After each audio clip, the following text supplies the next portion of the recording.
Before we dive into today's episode, I have something truly special to share. Next September, I'll be leading an intimate women's retreat through the south of France and northern Italy, and you're invited. Picture this: mornings exploring the colorful markets of the French Riviera, afternoons sipping wine, and a hotel view with golden Mediterranean sunsets. Whether you love photography, food, or just want to reconnect with your playful creative self, this trip is designed for you. Spots are limited, so if all this sounds like your kind of adventure, please visit tourwithabsolutely.com and look for the tour France and Italy with Crystal. You can also send me a message or check out the show notes.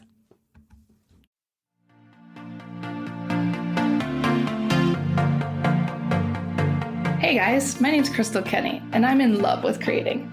All things artistic and imagination involved. I'm an American girl who chased her creative dreams all the way to Paris, France, making a living using photography. This podcast takes you inside the stories of all the artsy folks I've met along the way and gives you that extra push to discover your creative gifts. The desire to create is deeply inside each and every one of us, and I give you the tools and inspiration to find a new way of living a more creative life. This is La Vie Creative, the podcast.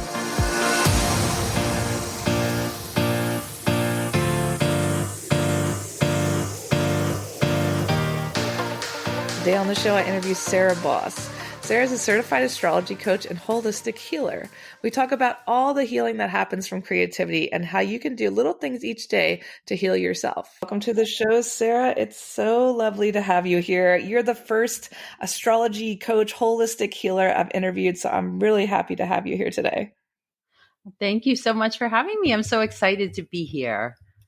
Now, I always like to start off with talking a little bit about the guest's background, where you're from, what brought you to France. So tell us a little bit about that.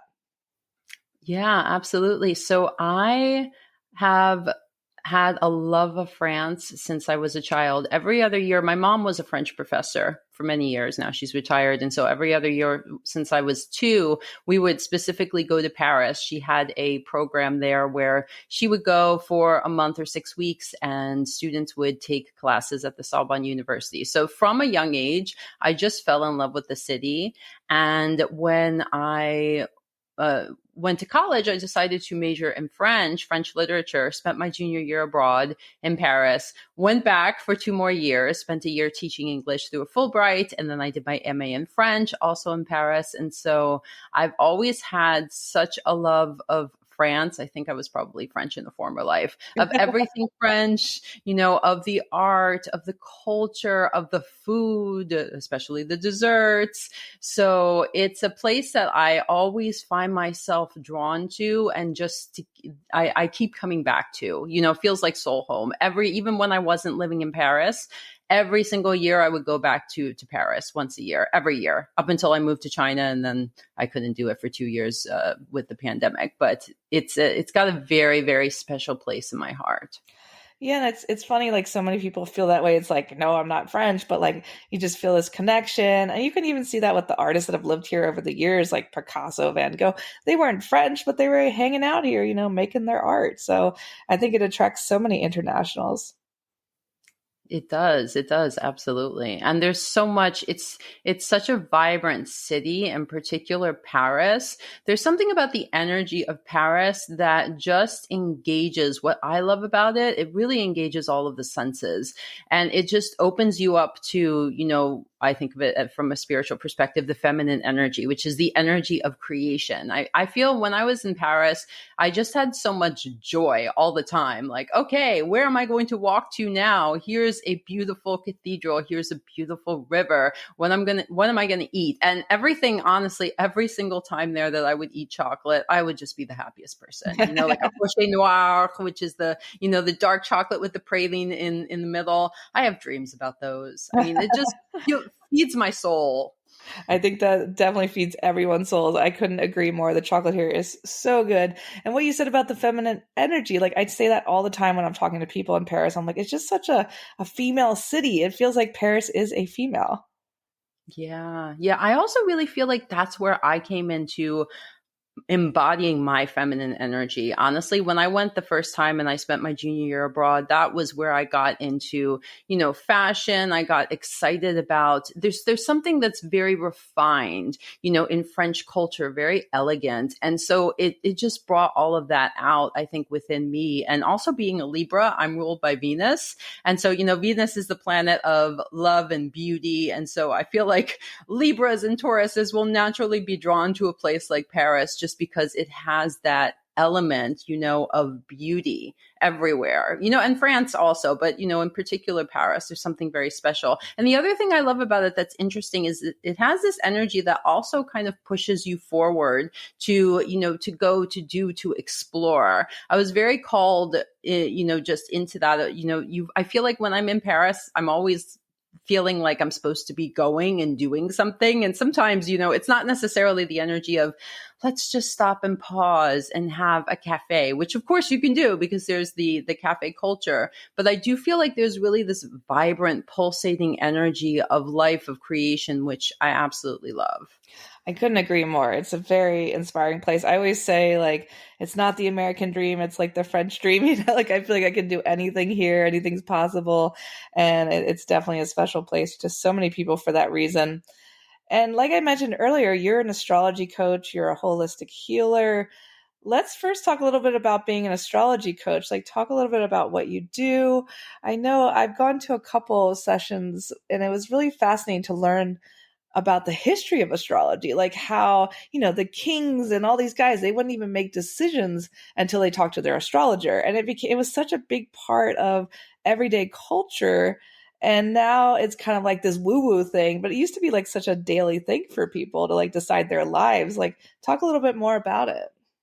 Yeah, I absolutely love astrology because it's a tool that really helped me personally to develop so much understanding and self-awareness around accepting really who I am, delving into my deepest authenticity and my gifts, and understanding when going through a challenging period in life, okay, there's a reason this is meant to be happening. This is all part of my soul's deeper lessons, my karmic lessons. So what I do is I combine astrology with life coaching and holistic healing to help people who are navigating major life transitions in order to find self-empowerment and give them strategies for living the life of their dreams. So really a lot of people have maybe a more broad understanding of astrology as horoscopes. And that is one piece, but that is actually quite general because each person has their astrological chart, and your astrological chart is your unique energetic blueprint. There is so much information in your chart.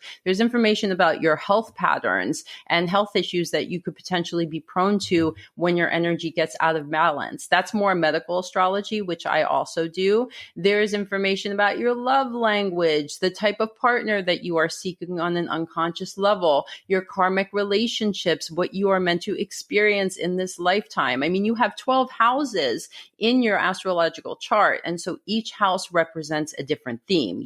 There's a house of home, there's a house of finance, how you make money. All of that is in your astrological chart, the house of career, the house of relationships. So it's interesting because going back, historically, if we're talking about events, that is forecasting. And so that is also something astrologers do. So if I've had, for example, people who come to me and they're interested in making a move, so we'll look at their astrological chart, and then we'll look at the transiting planets and how those planets are talking to their natal planets, because that will indicate, oh, okay, you have, for example, a planet, a Pluto, that's maybe transiting your fourth house of home. You're going to be making a big move. Or maybe Mars. Mars is the planet of initiation and action. So there's there's so much information really in the chart, and there's so much that you can use it for. But I really combine it with intuition, with healing, to help people go deeper into a challenge. And talk a little bit about your training as a healer. I mean, you've learned lots of different types of healing. Tell us more about that. Yeah, it's been quite a journey. So I started my healing journey, honestly, my last year living in New York City. I was there for 9 years. And so my last chapter, I was teaching French and Spanish. And I was not honestly very happy living in New York. And so my last year was when I started to meditate. I learned how to read intuitive cards, tarot, oracle cards. I started getting into all of that. I opened up my intuition. And then I did my certification for Reiki, which most people are familiar with as energy healing. So I did my Reiki certification. And when that happened, everything just opened up. That's when I got the offer to move to China. I got, at that moment in time, what was really the ideal position for me, working at one of the top international schools in the world. I really got everything that I wanted handed to me on a silver platter by the universe, but it was not the way that I expected. And that's what happens also when you really engage in your healing journey, is that you open up to the realm of possibilities. And when you release expectation, you release judgment, and you just open yourself up to focusing on the journey rather than the destination, the universe brings in so many blessings and opportunities and experiences that are not what you expected, but are actually so much better than what you could have anticipated. And yet oftentimes very different, because I never saw myself moving to China. Never. I mean, I was looking for positions maybe in Europe, South America, and that came out of left field, but it was exactly what my soul needed at that time. And then when I moved to China, I continued with my healing journey. I think just by living in Asia also really opened me up to healing from the perspective of through experiences, because I've traveled so much. I mean, I went to India, and India, the energy of every place mirrors something back to your soul. So India for me it's such an incredible place for really learning to own who I was, and it was a beautiful place for self-empowerment, for self-love. I journeyed to Thailand. Thailand has a very healing energy, very different from India, much more gentle. That's where I did my Reiki masters. I've done a lot of different types of trainings in healing modalities, but I found it all comes back to really just knowing and trusting yourself and your energy, because the modalities are just a tool, but the magic all exists within.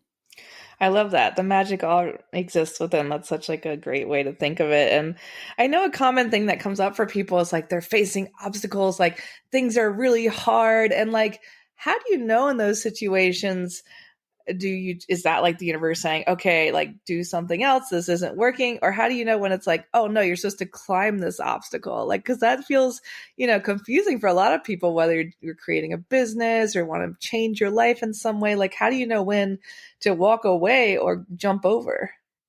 Yeah, that's a great question.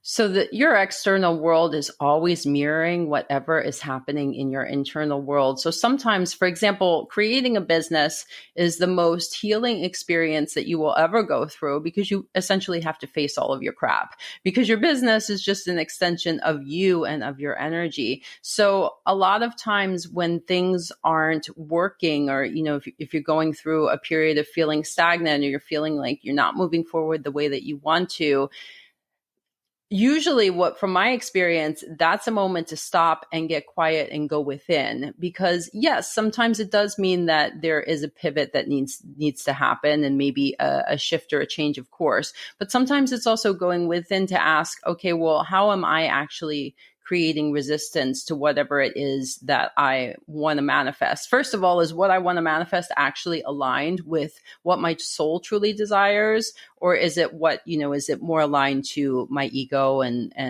what my mind is telling me I think I should have, versus, what is actually aligned with my highest timeline? So taking a moment when you go through those experiences, or many moments, to pause and to go within and to really connect with yourself. And there are so many different ways of doing this, through meditation, through journaling, is really powerful for then understanding, okay, what's coming up? Is this a pattern? If this is a pattern that's repeating itself in my life, this is a lesson. So there's something that I'm meant to learn from this experience that I'm supposed to break through, so that I don't repeat the pattern. But also the universe will test you, when it is something that you want. When it comes to, for example, building a business, a lot of it is doing the healing work, doing the mindset work. And you can do the healing and mindset work, and then as you up level and you're shifting your energy, and your energy is aligning to a new frequency, the universe will say, are you sure?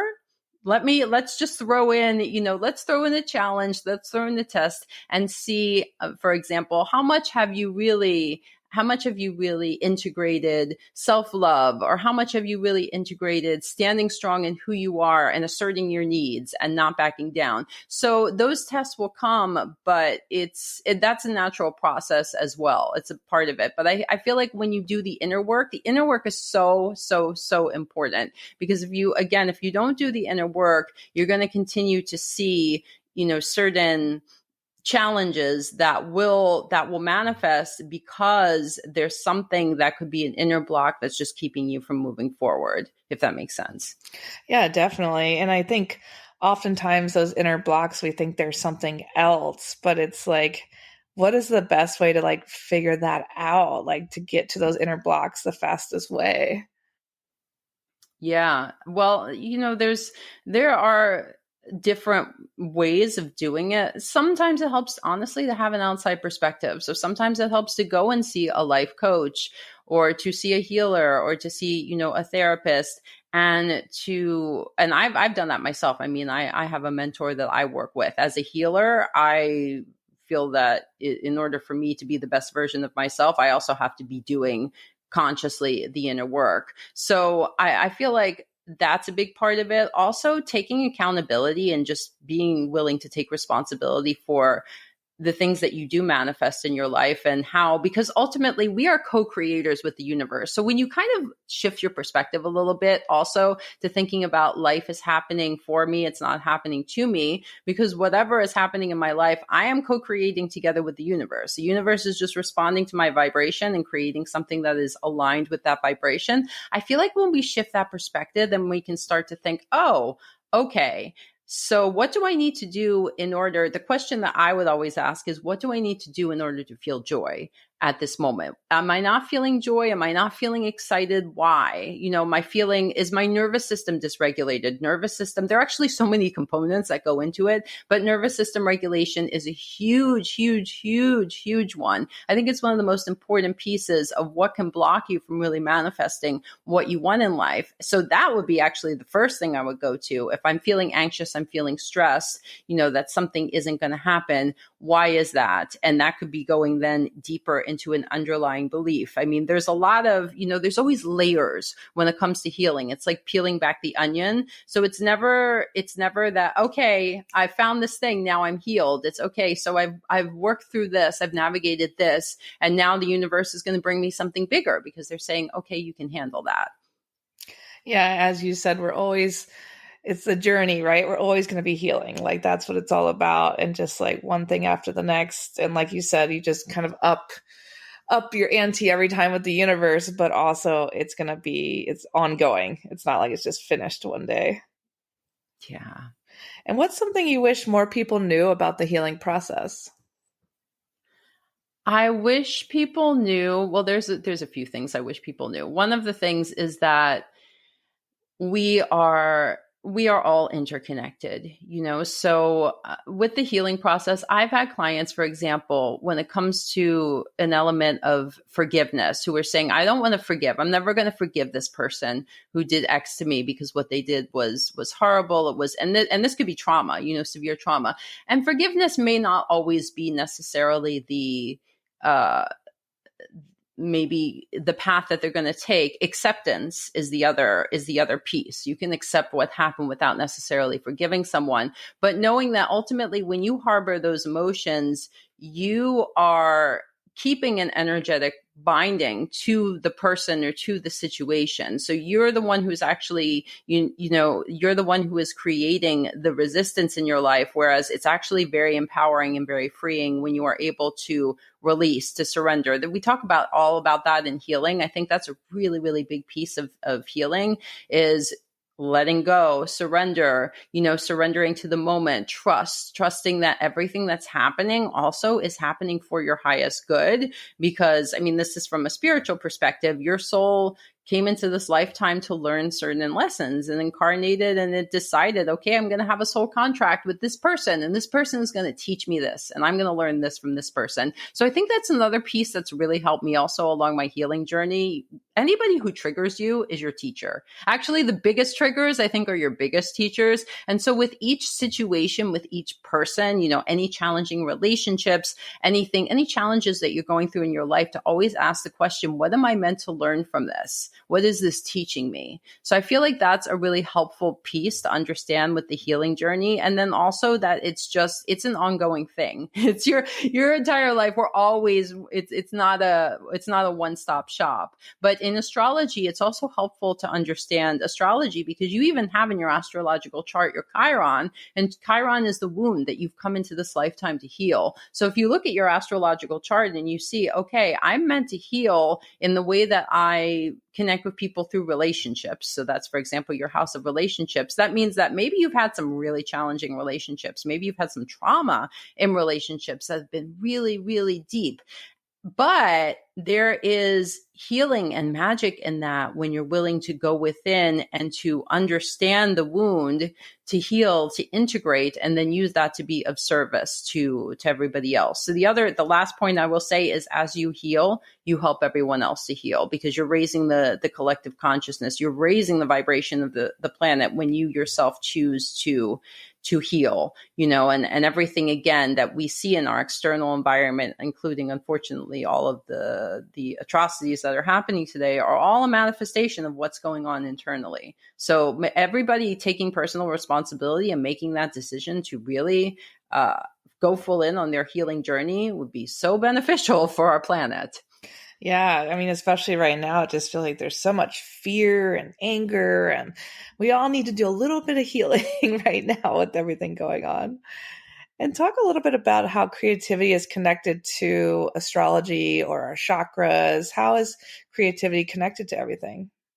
Yeah, I love to think of creativity from a spiritual perspective of channeling energy. So channeling whatever term resonates for you. For some people, life force energy. Some people think of this as your higher self. Some people refer to this as God. But basically this knowingness, right? That there is this energy that exists beyond the physical body, that we are more than just this physical body, right? So it's tuning into that universal consciousness, that wisdom. And most importantly, it is this vibration of love. And then taking that and channeling that in a way that is perhaps unique for you and your soul, and that brings it into the 3D, into form, in a way that also helps others to experience that love, that beauty, that connection. So, channeling energy through, for example, music, through dance, doing it through writing, through art. Obviously, there are so many different ways of channeling energy. I mean, I feel like naturally also when you have a business, you're doing that. That's a form of using, that's one of probably the most beautiful ways of creating, right? Creating, birthing something into existence. So I feel like astrology helps you to understand some of the ways that you naturally are more inclined to create, kind of those avenues.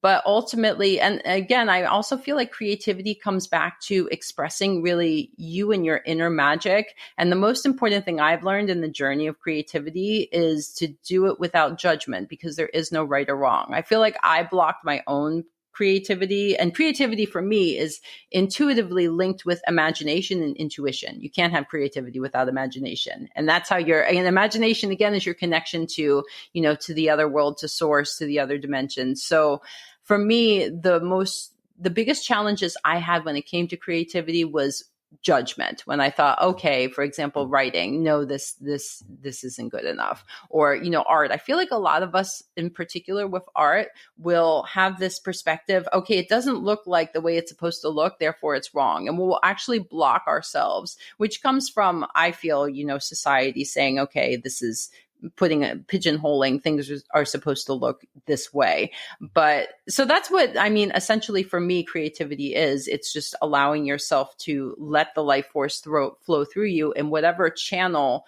resonates most, and doing it in a way that's just for the pure joy and pleasure of creating. I couldn't agree more. I think that's a great definition. And how do you tell the difference between, what your ego wants versus what your soul wants? So you talked about this a little earlier, but, how do we tell who's talking to us? Yeah, that's a great question. So I've gone through, I've struggled with this myself. And what I have realized is that your soul is always talking to you from a place of stillness, a place of calm, a peaceful place.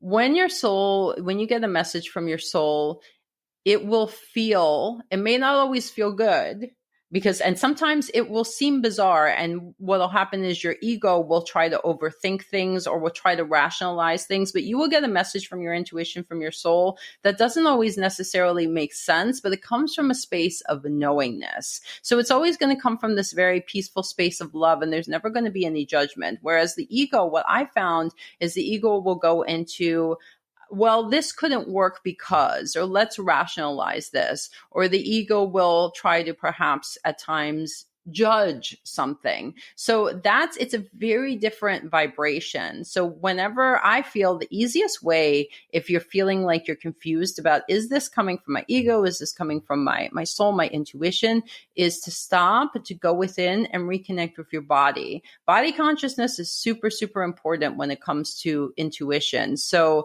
the more that you can spend time, and even something as simple, a simple exercise when you're confused about something, breath, coming to your breath, closing your eyes, which tunes out, your external world, putting your hands on your heart and tuning into your heart center. That's your soul center. That's right there. The heart is the space of love and of connection. So that's also a good little technique to do if you're ever feeling overwhelmed and maybe you have a decision or something and you're not sure exactly if it's your intuition, your soul, or if it's your mind that's speaking.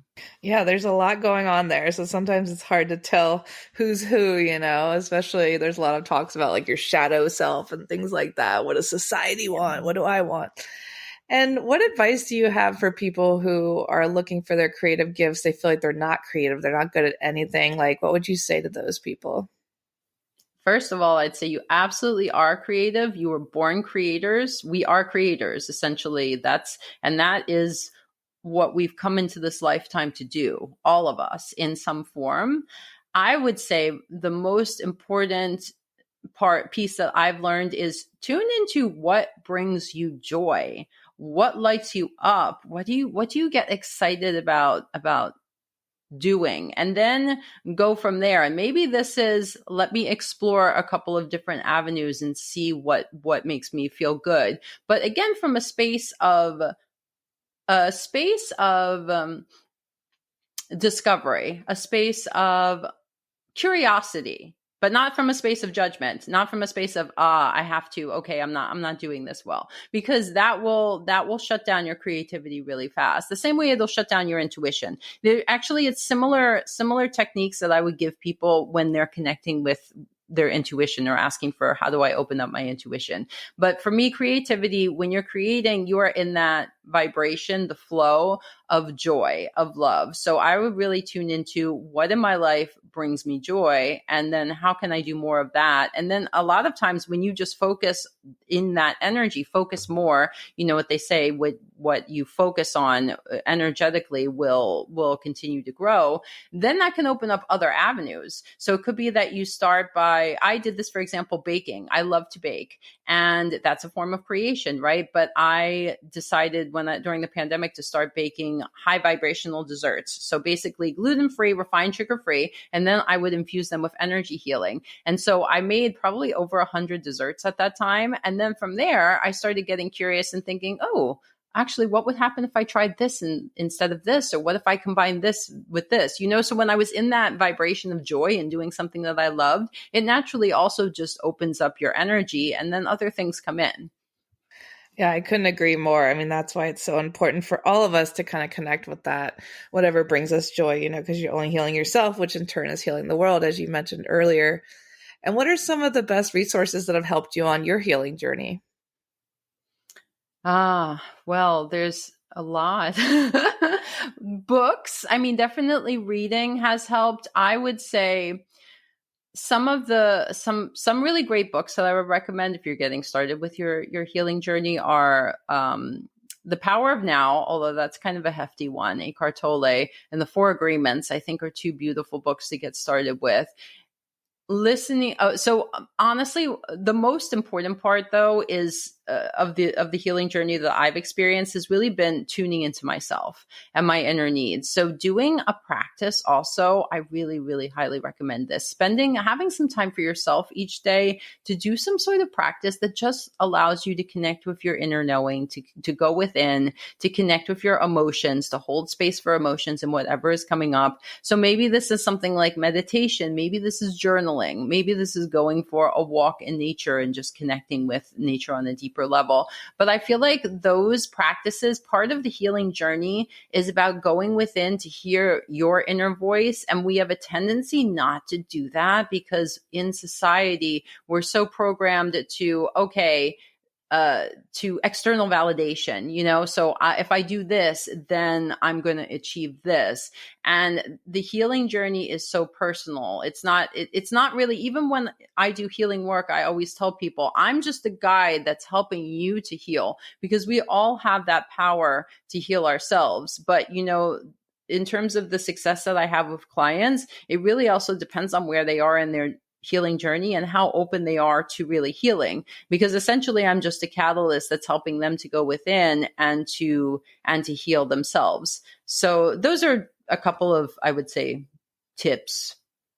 Definitely. And there's so many things we can do ourselves, just like you said, that can kind of start that process, and then hiring people like you to help continue that process if you feel like you're not doing it on your own. And talk about some of the projects you're working on, some of your services, and how people can connect with you. Yeah, absolutely. I am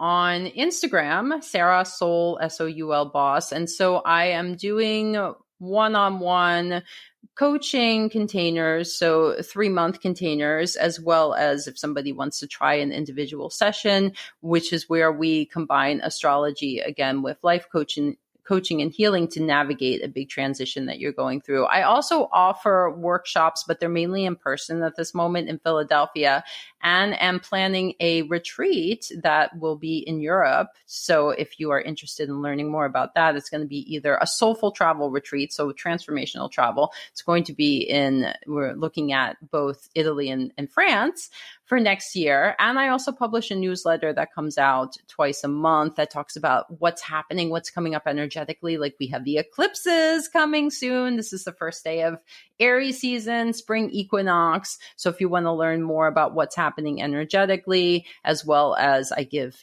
strategies for people who are navigating change and transition, just take a look at my website, sarahsoulboss.com, because you can sign up for the newsletter there. Fabulous. So we'll put all of that in our show notes. And I really appreciate you taking the time to chat with us today. And I can't wait to see what you'll do next. Yeah, thank you so much for having me. This was a beautiful conversation. I absolutely loved talking about creativity. Thanks so much for tuning in to La Vie Creative. You can find more information on MissParisPhoto.com. And if you enjoyed this show, please feel free to share and spread the word for all my creative guests. We have the power to help them to keep doing what they love. See you next time.